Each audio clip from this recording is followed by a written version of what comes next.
1 to 10, 1 to 5, whatever scale you want. This season start off after 6 games is what on a surprise scale for you? The record? Whatever you want to talk about. The Cowboys season so far. Yeah, keep it to the record. Okay. Look, the record is not necessarily surprising. I have picked the games. We've both picked the games. Yeah. You've picked them right every time, but once. The Chargers. Yeah, so like we've had a good kind of feeling on these games. Yeah, going and you can either assess your surprise factor after the season started or what you thought they were going to be before. Yeah. However you want. I think that the team, because you actually had them destroying the division. It wasn't even going to be close. You never showed any respect towards the football team, said their defense was going to fall off, and you had the Cowboys running away with it as long as Dak stayed healthy, said the defense would get better based on, the law of football averages. So, your surprise level has to be pretty low. Well, the 5-1, if you look at it, if you looked at the schedule, they were going to play the Giants, Philadelphia, Carolina, and New England. Like, those were teams that they should have beaten, and they did. So we knew Tampa was going to be probably a loss, and then the toss-up, they've only had one toss-up game.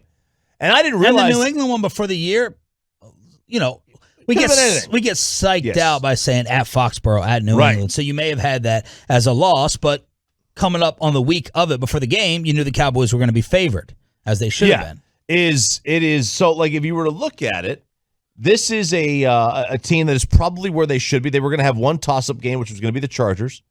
Now, they haven't beaten a team who has a quarterback that's got a career-winning record yet. That's the one thing about them. What? Say that again? They have not beaten a team whose quarterback has a career-winning record. Okay. So a lot of these guys are young. Mac Jones is 6 games in. Herbert is 21 games in. Hurts. Exactly. So very, very small sample and nothing to, Herbert's, if anybody thinks Justin Herbert's going to end his career with a losing record, you're foolish. So don't worry about that. They beat Justin Herbert, who's one of the, 5 to 8 best quarterbacks in the league. This year, maybe even higher. So my surprise level is not that high, but I think it's only going to go up. Not the surprise level, but the team. I did a couple of, I went and looked at some things, and 538 did something, and I found this on my other one on my own, that they haven't even hit their stride because they've gotten a little bit unlucky here. So they're 5-1. They've got a 90+% chance to win the division. Yet, they rank, wait for it, 26th in red zone touchdown percentage. Ooh. Meaning they are leaving a ton of points on the board. Yeah. They rank 10th in total third downs and that's bad because who wants to get to third down? And if you would go and look at the teams that also have the most third downs in the league, the Cowboys are 13th now, 13th, I should say, in total third downs after the Monday night games and the Sunday night games. But the teams that have the most third downs, they ain't teams you want to be around anyway. Houston, Miami, Giants, Carolina, Denver, Cincinnati. Like, you want to be on the team that has the least amount of third downs. You don't need to go to third down, do you? There's no rule that says that. They have the 5th most fumbles on offense. Wow.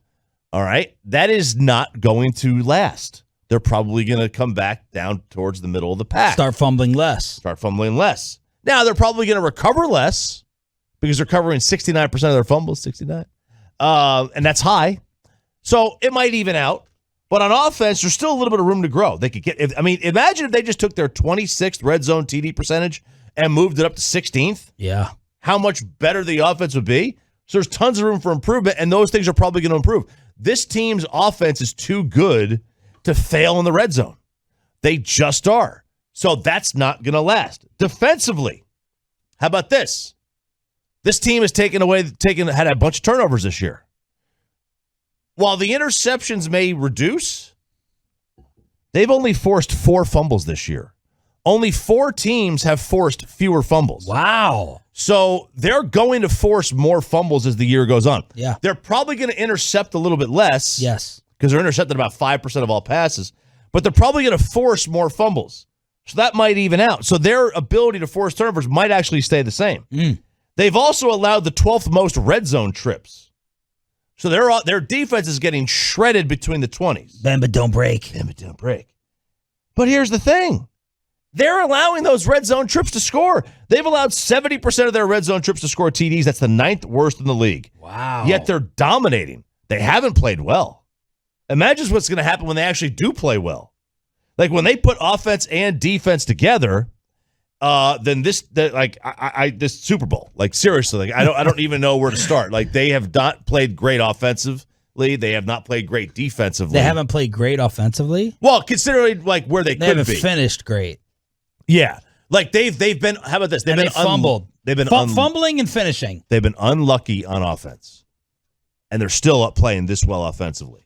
Like they haven't nearly hit their peak. Yeah. Like that's the beautiful thing about this. Yeah, I don't think any part of this, that's why I asked for your surprise factor on the fan text.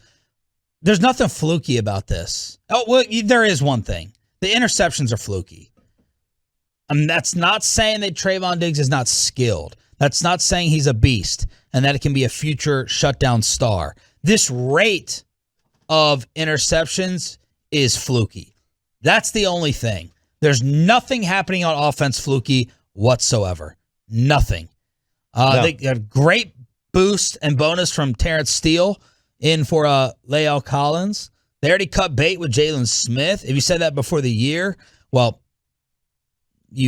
many would have even celebrated that before the year. But surprise-wise, what is the biggest surprise of this 5-1 start? I mean, the takeaways on defense. On offense, it's probably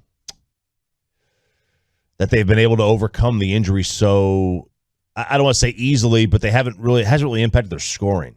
No, but there's only been one injury. It's two. Who? I'm counting Collins as an injury. And then Gallup.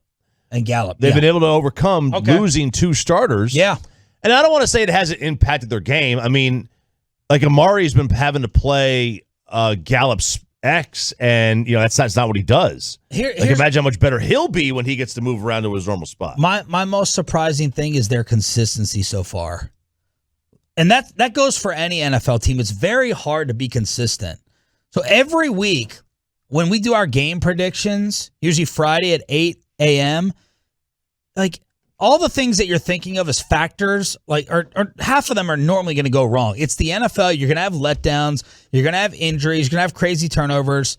And when we do these game predictions, you're basing it off of like what's on paper. Well, we know that paper, burns and gets shredded and ripped up. But every week, they're basically giving us a performance that you predict on paper. And that's rare.